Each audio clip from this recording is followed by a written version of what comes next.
Кратово, един от най-старите градове на Македония, който още пази спомени от времето, когато римляните са владеели на Балканите. От тези средновековни кули са бдели верни стражи на българщината.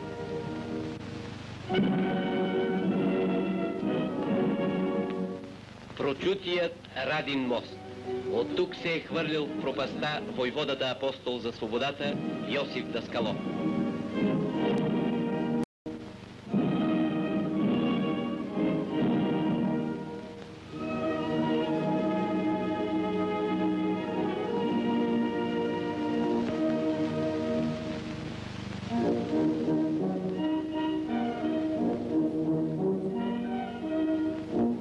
Мартифали – един от най-интересните обичаи на Кратово.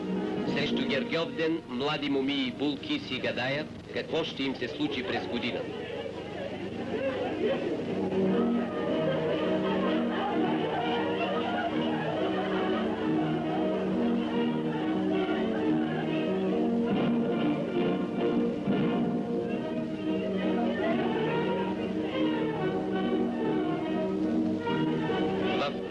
Гърне се слагат гривни, обици, гердани и знахарката нарича на всяка мома това, което я чака.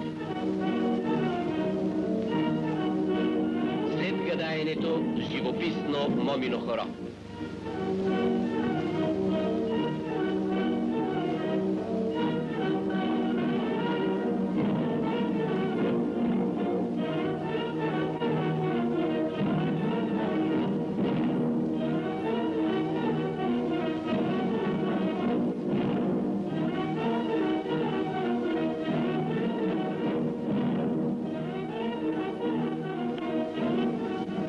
На градския часовник, построена още в средните векове.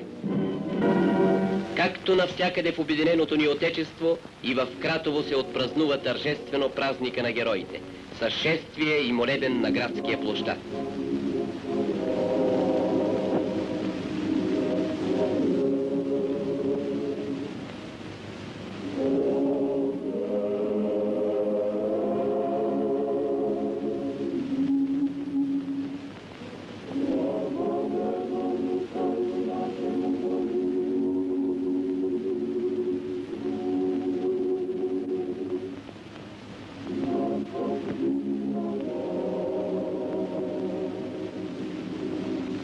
След молебена, кратовци излизат на край града на ядене, веселба и игри.